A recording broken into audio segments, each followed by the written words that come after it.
In this video, we are going to talk about how to schedule a message in WhatsApp using Eazybe extension. So here you can see I have opened a chat and we want to schedule a message for this chat. So what you have to do, go to a scheduler option in our chat, click on it, and you will see a scheduler window will open.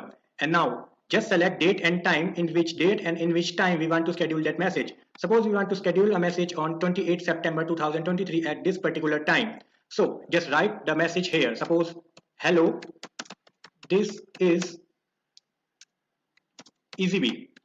Now we have written our message, and what we have to do, if we simple schedule it, so it will be scheduled for tomorrow. And now if we want this message to repeat itself, so what we have to do, again go to scheduler, select date and time, suppose 28, and our message is hello.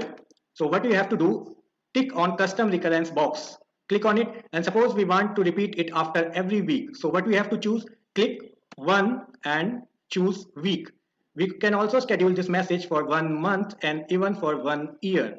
So suppose we have chosen 1 week and we just simply schedule it. So this message will repeat itself every week. So this hello message will be repeated on the same day every week. So these are the simple steps by which we can schedule message in WhatsApp using the Eazybe extension.